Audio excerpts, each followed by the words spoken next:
I have mentioned before how much I appreciate people giving me ideas for shows.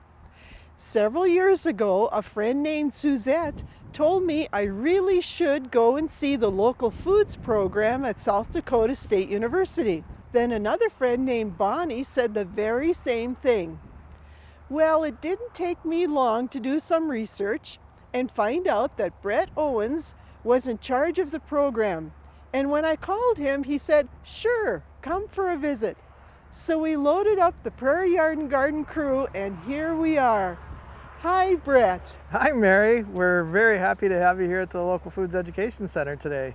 The Local Foods Education Program is a new curriculum that was started about 10 years ago in order to help students and community members learn a little bit more about food insecurity and how we can teach the students in the communities to grow different types of foods, maybe a little bit more nutrient dense, using some different techniques than standard techniques in order to provide good healthy food to people of our state.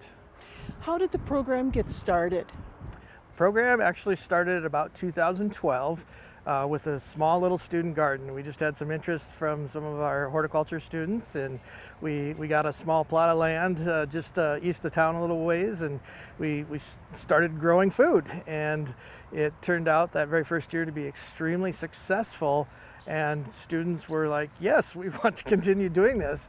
So over the next few years, we looked at creating an actual farm directly on campus here at South Dakota State, which grew into what we have now. Our main goal is to help fight food insecurity. So in South Dakota, food insecurity is a term that we use for people that don't have access to good, healthy food. And when you don't have that, obviously there could be some medical issues as well. So in South Dakota at the time, food insecurity was about 12.9%. And we are working to teach not only the students to go back out into their hometowns to do this, but any communities that are interested to come by and learn some of our techniques to help provide that good, healthy food. Your students, where do they come from? I mean, do they have to be horticulture students in order to participate? Absolutely not. Truth be told, most of the student workers that we have come from other areas within the university. We've had nursing students, we've had engineering students, dietitian students. Anybody that wants to learn, we'll be here to teach them. Well, would it be possible to meet some of them too? Yes, absolutely. We've got a good crew this year that would love to talk to you. Hi Mary, I'm Ashton Schultz. I am a senior horticulture student here. Ashton, what brought you to this program? Well, funny enough, I am a non-traditional student.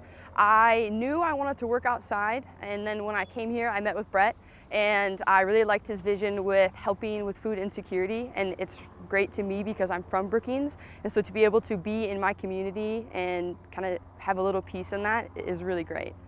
What do you mean by a non-traditional student? So I went to college, I dropped out, and then I spent a couple years working, and then I realized that if I really wanted to find my passion, that I wanted to go back to school, and I have found that with horticulture. I love it. It's so nice being outside. It's a great day here, and to be able to help people grow things too. I mean, plants, in my opinion, help everybody, whether it's food or inside, and I want to be a part of that. Well, this is so great. Thanks for telling us about it. And then can we meet some of the other students too? Yeah, we've got 6 students working here this summer, and I think they're busy behind us, so let's meet them. I'm Abby Mueller. I'm an ag education major with a minor in animal science. My biggest goal is when I moved here from Wyoming and being an ag teacher, I really want to do that farm to table. I want to be able to incorporate that, whether that's the lunchroom, whether that's something bigger. That's kind of my main goal about being here. I know we're at South Dakota State University, but where on the campus are we? So we're right off Highway 14. The goal is that we can get students that are living on campus just straight into here so that they can be a part of it. So this isn't very far from where the students go to school and take classes and also live? Yeah, not at all. We've got campus housing all over the university, so it's kind of different from each place, but maybe a 5-10 minute walk. So Mary, we're here sitting on 1.2 acres. We've got, our whole goal is sustainability. So we've got our raised beds here, which are all made out of storm doors. And then we've got refurbished lumber, which are in-ground raised beds. And then we've got quite a variety of vineyards, so grapes, potatoes, squash, carrots, anything you can name of, we grow it. We'll start them out in the greenhouse and then we'll move them out when they're ready to get in here. Towards the summer, we can start planting in the ground too, if it's like later season that we're starting. But we do quite a mixture of the two. So Mary, obviously we live here in South Dakota where the climate isn't really conducive for growing year round. So a couple years ago, we decided to implement using a high tunnel. This allows us to start growing in March and then continue on till the end of Thanksgiving. Which really, really extends your season of production. It really does.